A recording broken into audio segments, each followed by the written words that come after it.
Hola, ¿qué tal? ¿Cómo están? Bienvenidos a Reducto Podcast, tu podcast de Reducto Movimiento Cultural. Mi nombre es Yair Vargas Segovia, soy estudiante de cine de la Universidad Nacional de La Plata y hoy nos acompaña Sami.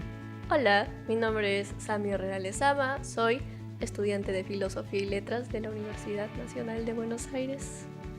Y hoy estamos reunidos aquí para hablar de realidad y verdad en el documental.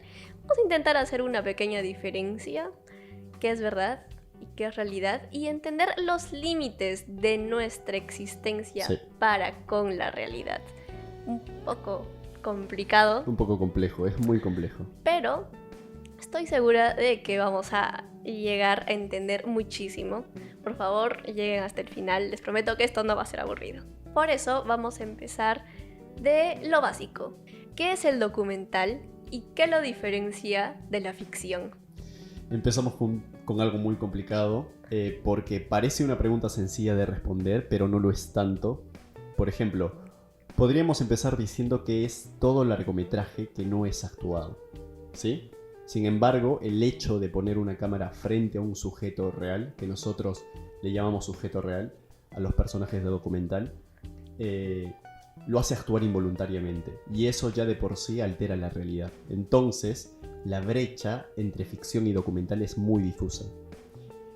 Entre los realizadores que han escrito al respecto tenemos al inicio a Bordwell, que es un teórico cinematográfico que al parecer no estudió lo suficiente, y él dice que la diferencia entre la ficción y el documental es el control. Mientras los directores de ficción tienen supuestamente todo el control, los de documental no lo tienen, ¿sí?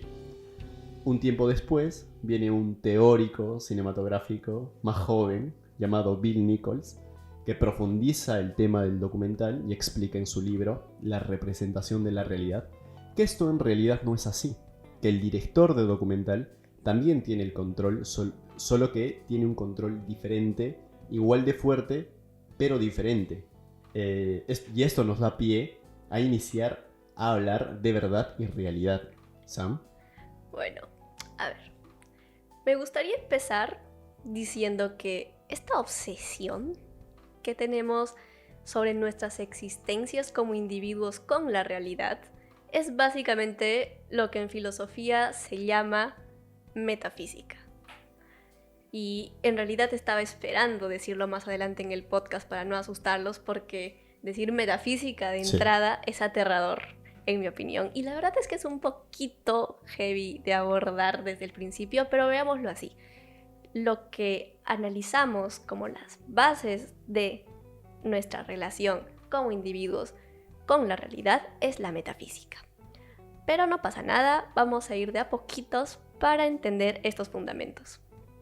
Por otro lado, también quiero que tengan en cuenta de que todos los descubrimientos e inventos de la humanidad han puesto a la filosofía en jaque, en aprietos, que nos han hecho tener que pensar y que la filosofía no sea descartada en ningún momento de la historia por algo, por esta adaptabilidad. Por ejemplo, cuando Newton descubrió las leyes de la gravedad, pasó lo mismo. Puso a temblar a la filosofía.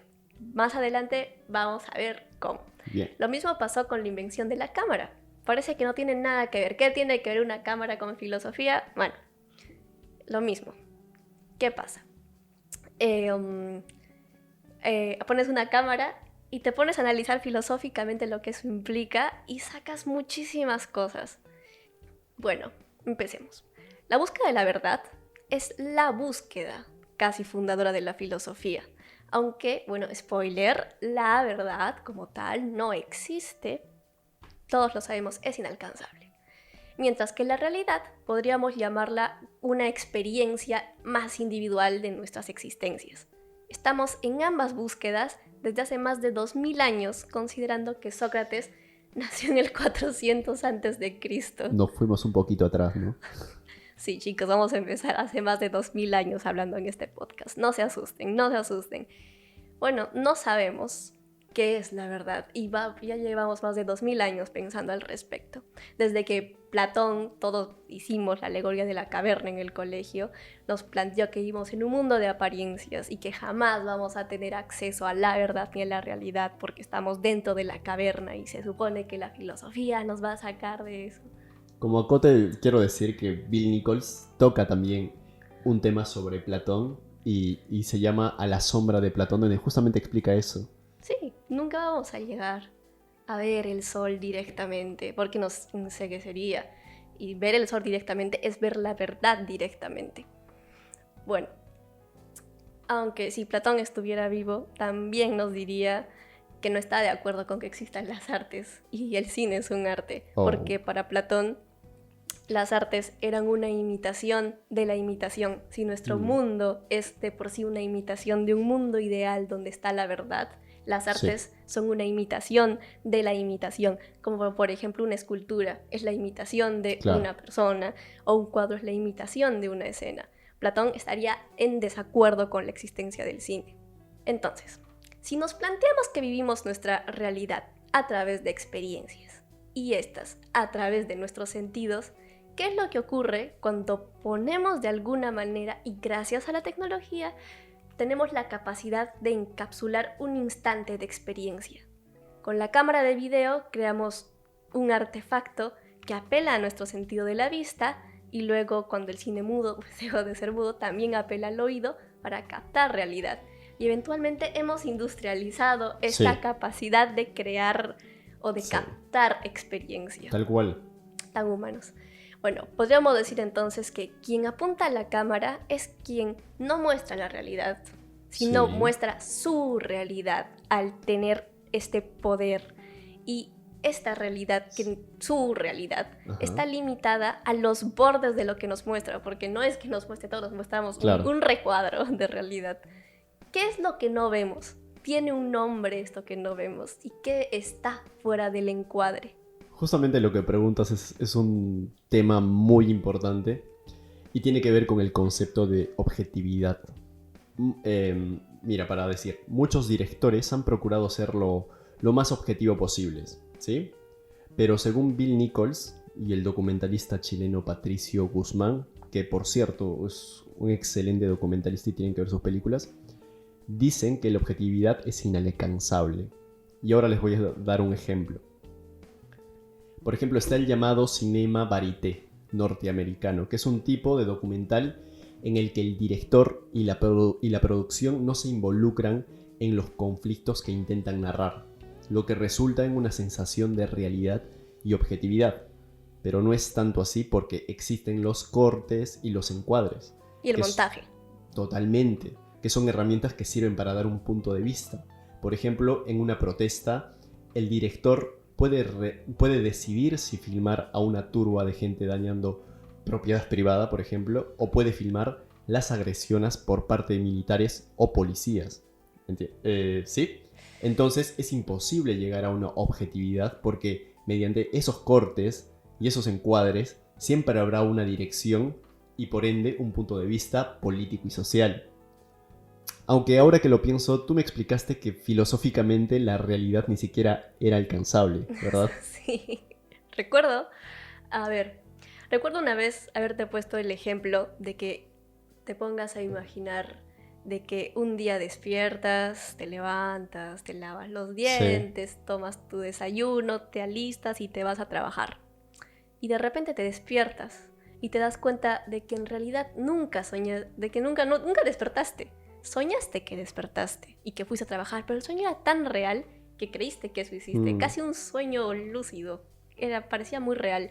Entonces, si eso puede pasar, porque a mí me ha pasado, ¿cómo puedes estar seguro ahorita que no estás durmiendo? Cuando me haces una pregunta así, yo, no sé, me pongo a pensar en la Matrix. Aunque claro, la Matrix fue creado por principios filosóficos, me parece, ¿no? Sí.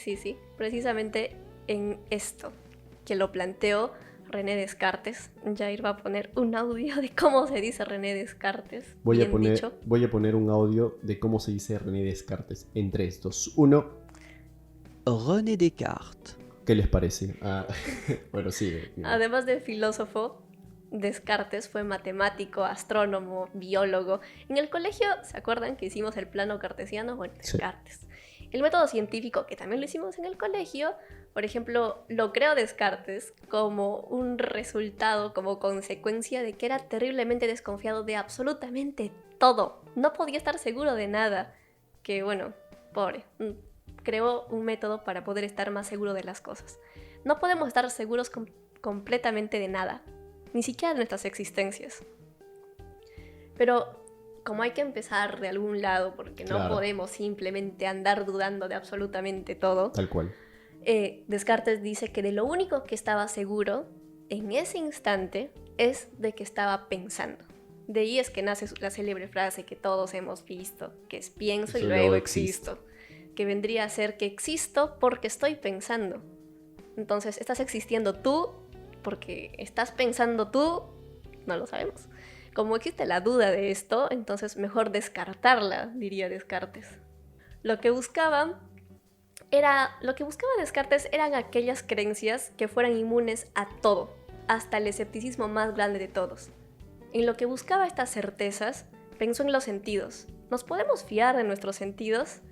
Si ahora vemos una película, digamos, mágicamente abren los cines, y podemos ver una película en 3D, sabemos que lo que vemos no va a atravesar la pantalla, aunque eso parezca, aunque nuestros ojos vean eso. Claro. Por otro lado, durante una de las primeras proyecciones de lo que sería el cine hace mucho, mucho tiempo, las personas vieron un tren y se agacharon en ese momento porque creían que iba a salir de la pantalla y los arrollaría. No podemos fiarnos de nuestros sentidos. El tren que tú mencionas fue con los hermanos Lumière y fue una de las primeras proyecciones que hubieron antes de ser una atracción de feria. Dato curioso. Así es como las personas reaccionaron a algo tan nuevo. Sus sentidos no podían diferenciar si era algo real o no. La única cosa de la que podemos estar seguros en este momento es de que, aunque nuestros sentidos nos engañen, aun si estás durmiendo en este momento, aunque parezca esto un sueño muy real, aun si estás durmiendo, existes porque estás pensando y al mismo tiempo piensas porque existes. Ahora, podemos empezar a plantearnos, después de tener esta seguridad de que existimos porque estamos pensando, nos preguntamos, ¿cómo es que procesamos esta experiencia de existir? Para entonces pensar, ¿con qué criterio u objetivo existo?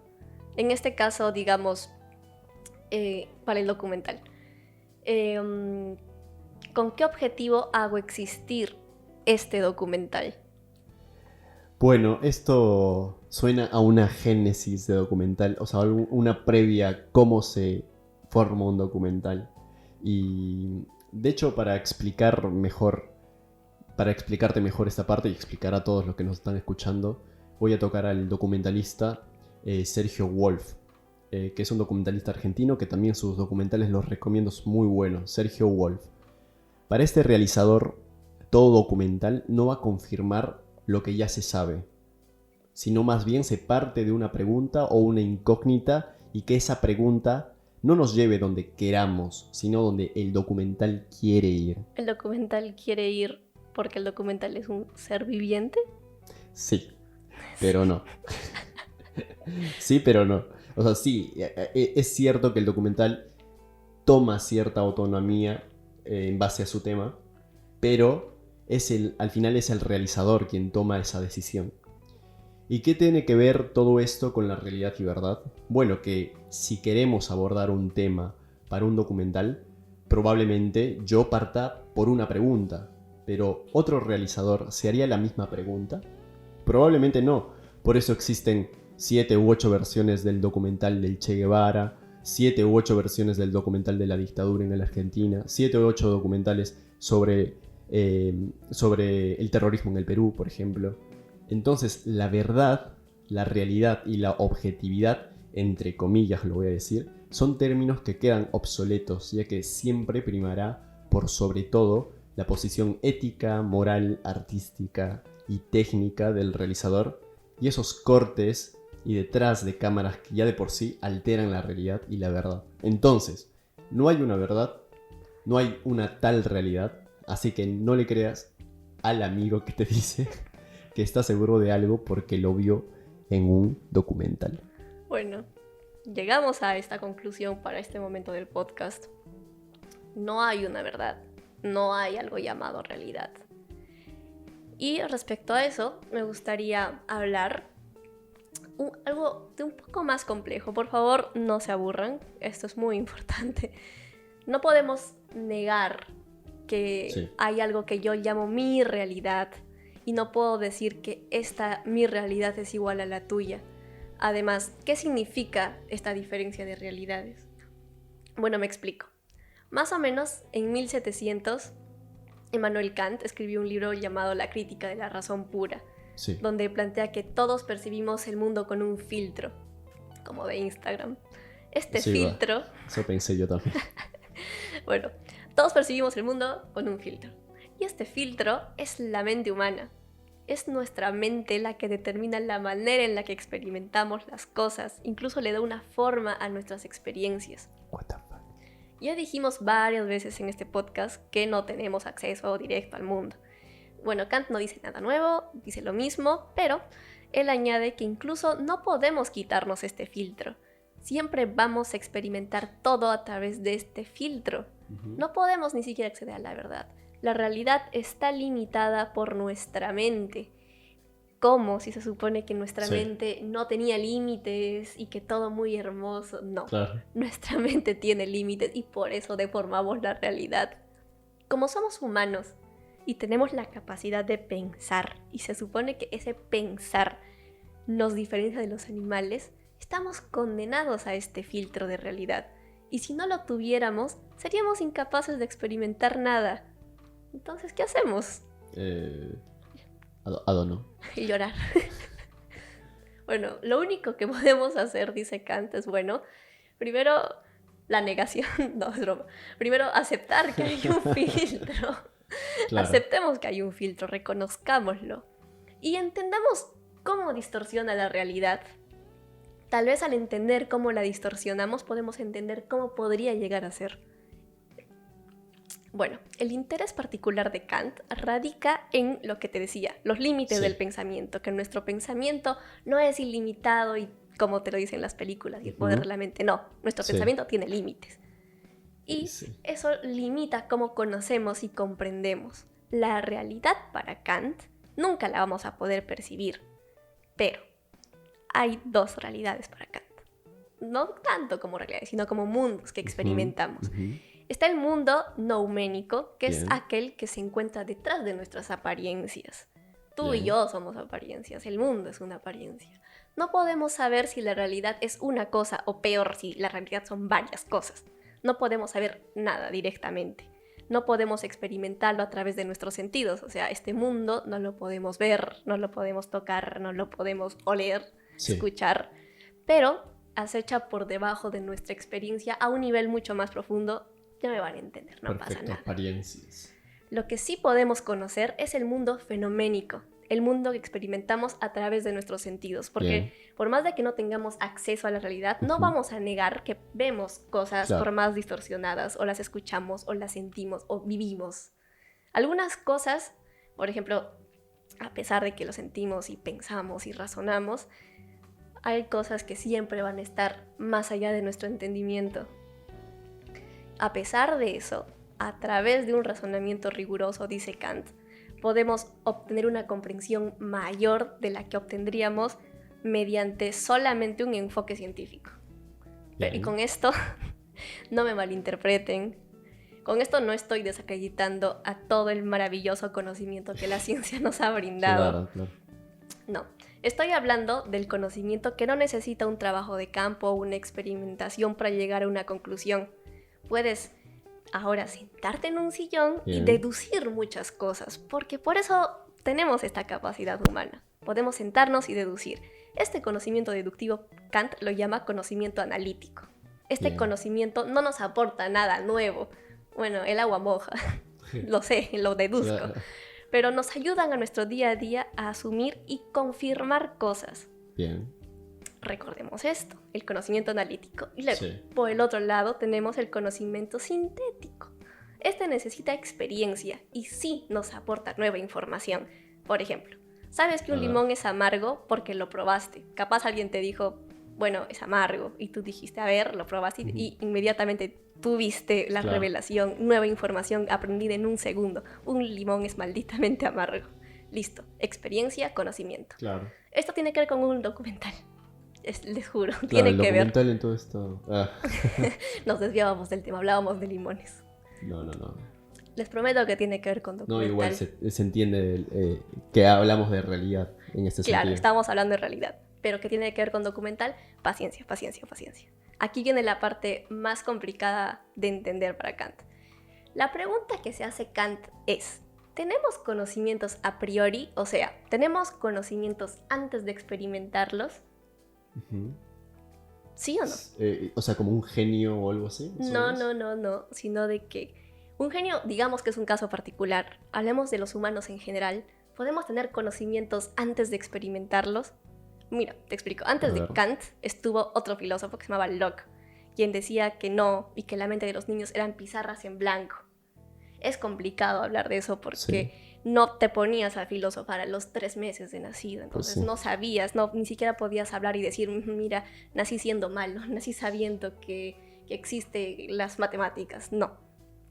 Pero sí podemos, desde una parte más consciente de nuestras existencias, a una edad más consciente, poder hablar de que tenemos conocimiento sin experiencia. Y Kant usa las matemáticas para explicarlo. Mira, 2 más 2. 4. ¡Wow! Oh. Ay, Dios. Nuestro gato quiere salir Un ahora ratito. Lo voy a sacar a este gatito. 2 más 2. 4. Ok. ¿Y cómo lo sabes si nunca has visto un 4 en tu vida? Pues no sé, si algo tangible, si es algo tangible, un Lego en forma de 4. No, porque eso es una representación del 4. Ah, bueno. Un símbolo, una simbología Es una del simbología. 4. Okay. Pero en realidad el 4 y los números y las matemáticas existen en un plano ajeno a nosotros, Bien. en un mundo ideal. Claro. No experimentamos la maravillosa experiencia del número 4. Claro. Un auto. Odio los autos. Eso tiene que salir igual, ¿eh? En fin. En fin. Latinoamérica. Claro. Bueno, nunca hemos vivido la maravillosa experiencia del número 4 porque pertenece a un mundo abstracto. Por ejemplo, la paz es otra idea abstracta. Podemos simbolizarla, yo qué sé, con una paloma blanca, pero es diferente. No es algo tangible. Claro. Pero existe sin que lo hayamos experimentado. Las matemáticas existen y podemos saber que 2 más 2 es 4 y estamos seguros de eso sin haberlo vivido. Bueno. Tal cual. Entonces, continuemos, ya que tenemos esto claro. Bien. En ese momento se dejó de ver a la realidad como una naturaleza ajena a nosotros que nos causa experiencia. Esto en ese momento dejó de ser así. La realidad dejó de ser ajena a nosotros. Sino nosotros somos los individuos activos en nuestra experiencia. En ese momento la gente no lo veía así. Para Kant, a través de la razón, podemos descubrir las características de nuestras mentes que colorean nuestra experiencia. Prácticamente podemos hackear nuestra mente a través del razonamiento para entender cómo distorsionamos nuestras experiencias. Claro. Si te pones a pensar, tu cerebro es tu único órgano consciente de que existe él mismo. Tomar la píldora azul. Sal de la Matrix y ahí. Claro, algo así como un hacker, claro. Sentados en nuestro sillón, aquí, señora oyente, sentados en nuestro sillón podemos hacer descubrimientos sobre la realidad que pueden ser ciertos, a pesar de no serlos en definición, pero que nos dan información nueva. Ahora, sentados en nuestro sillón también, y aquí va la parte del documental, sentados en nuestro sillón y sin experimentar tal cosa, experimentamos un documental que nos muestra todo este conocimiento que probablemente nunca vamos a experimentar, claro, pero nos da información nueva, la cual claramente podemos razonar. Entonces, tenemos la concepción de que un documental es educativo por este motivo, porque nos está aportando nuevo conocimiento que aunque no lo vivamos, no lo experimentemos, tenemos nueva información. Bien. porque suponemos que la existencia de este documental implica un equipo de personas especializadas en que lo que nos están diciendo es verídico. Entonces tomamos el documental como una autoridad en conocimiento de alguna materia. Claro. Hay documentales de todo, de ciencia, de historia, de política, de economía. Ujú. Y lo peor que podemos hacer es creer así nomás que una verdad es absoluta y lo que vemos en un documental es una realidad. Tal cual. Kant está hace 300 años ahí indignadísimo preguntándose ¿por qué no te estás preguntando Claro. quiénes están dándole forma a tu conocimiento? ¿Quién? Claro, esto puede sonar muy conspiranoico. No lo es, no lo es. Somos conscientes de que en nuestro mundo actual tomamos ciertos conocimientos como autoridades. Sobre todo los conocimientos científicos son una autoridad en cuanto a materia de lo que es verdad.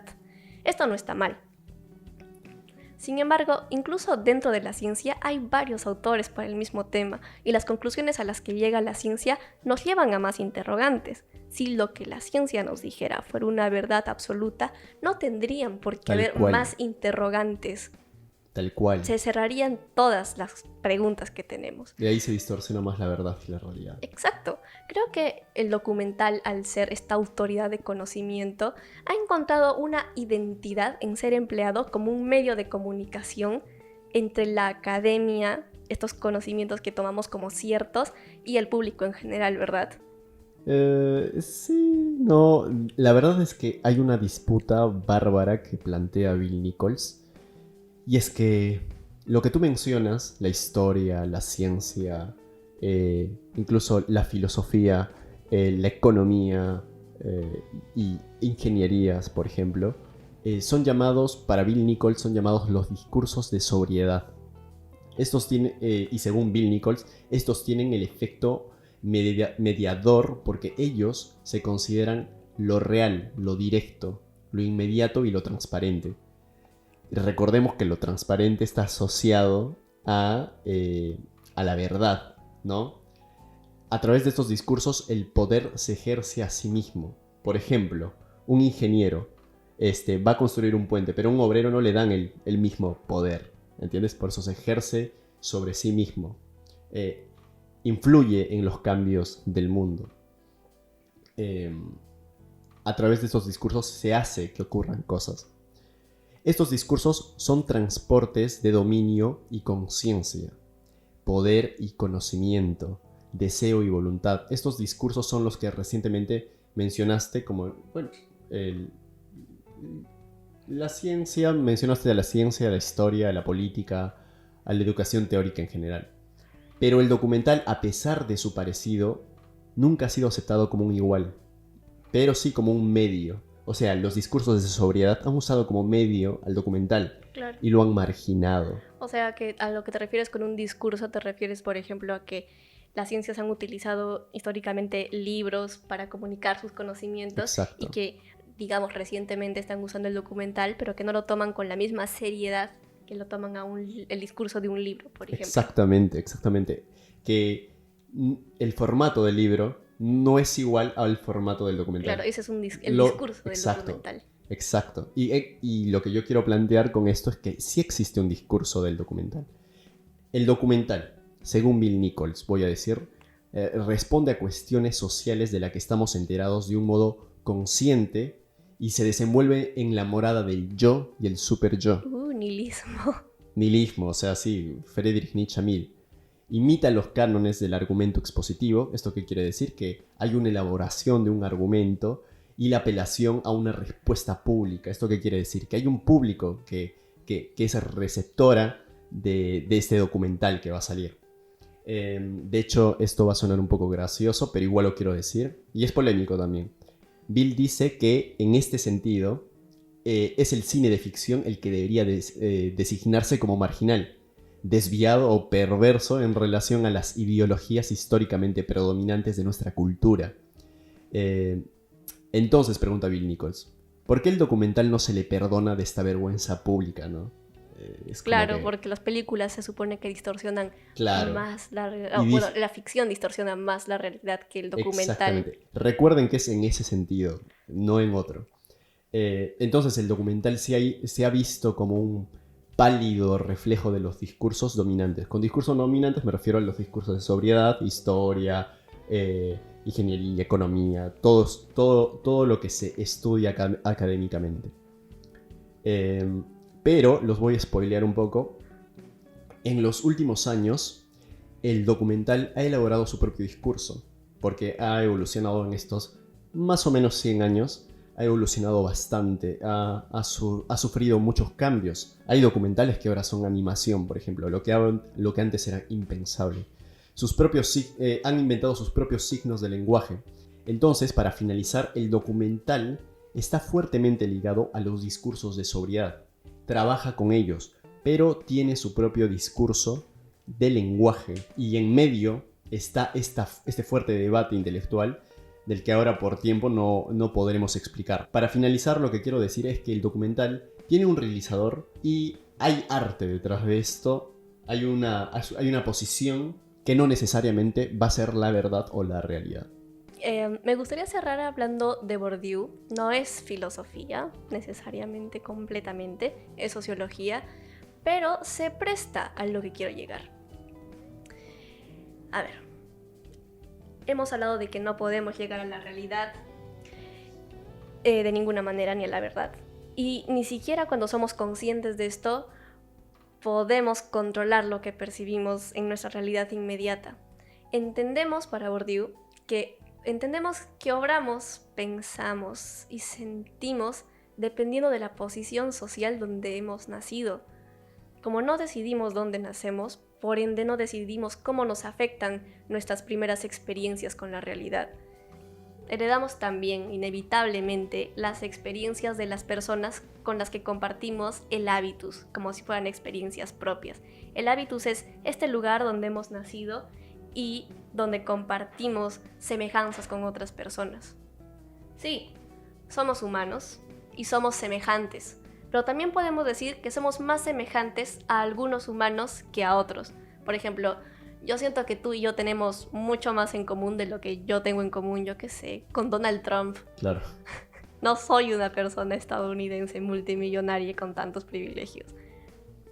A eso se refiere. Y creo que tengo más en común con quienes estudio, claro, porque nuestros padres, o como yo me sentía más, que tengo más en común con otra persona inmigrante, por ejemplo, que con una persona argentina. Uh-huh. A eso se refiere el hábitus. Entonces, podemos estructurar estas semejanzas y familiarizarnos entre quienes compartimos estas semejanzas.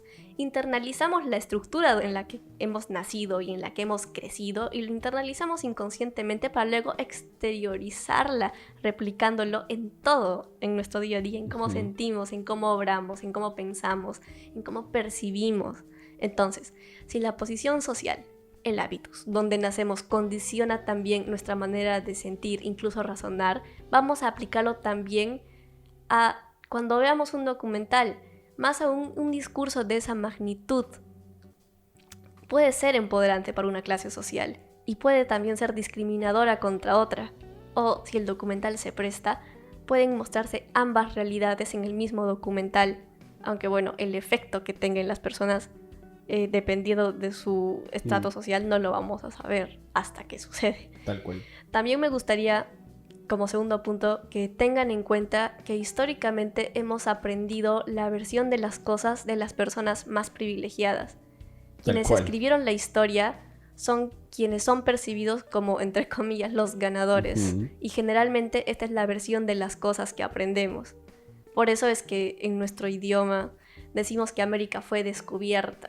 Tal vez si primara en nosotros la versión de no los conquistadores, sino de los conquistados, no usaríamos la palabra descubrimiento. Como Sousa Santos dijo... que los españoles solo llegaron y a matar. No dice como que América fue descubierta. Claro. Nosotros estábamos antes. Un texto bastante interesante, de hecho. Creo que la existencia del cine documental nos permite ver también la versión de lo que el sistema considera los perdedores, los conquistados, los que fueron, los que no perpetuaron la violencia, sino los violentados. Y el documental les da esa voz. Esa voz, el realizador tiene el poder de darle esta voz a esta clase, entre comillas, perdedora para guiar su documental y que gane la voz del perdedor dentro del discurso documental. El documental es un género nuevo, tiene menos de 100 años, ¿verdad? Sí, relativamente, es joven, más joven que la ficción. Sí, entonces aún está por verse los efectos que podría tener en la percepción de la realidad de todos nosotros escuchar más perspectivas que solamente la perspectiva de la gente privilegiada. Por eso invito a todos que después de este podcast no solo disfruten un buen documental, sino tómense un tiempo para repensar. Totalmente. ¿Es esto realidad? ¿La realidad de quién estoy viendo? ¿Para qué? ¿Con Exacto. qué objetivo se ¿Cuál es está la presentando finalidad? esta realidad? Y más, tal vez mucho más importante, ¿qué no me está mostrando este documental? Exactamente. Bueno, para finalizar, les puedo recomendar un par de documentales. Nostalgia de la Luz, El Botón de Nácar, si lo quieren ver. Muy buenos documentales, así que nada, eso. Bueno, esto fue todo por hoy. Nos vemos en el siguiente podcast. No olviden seguirnos en las redes sociales de Reducto. Tenemos Instagram, tenemos Facebook. Pueden dejarnos en los comentarios qué les pareció, de qué más quieren que hablemos. Podemos hablar de muchas cosas más, de filosofía. Podemos hablar de cine experimental, cine no narrativo, cine narrativo, de lo que quieran. Desde lo que yo sé, les puedo hablar de filosofía, de lengua, de sociología, de lenguaje, Exacto. de identidad en base al lenguaje. Así que aquí estamos a su servicio. Comenten, interactúen con la cuenta de Reducto. Y bueno, un abrazo a todo el mundo. Nos vemos en el siguiente podcast. Hasta luego.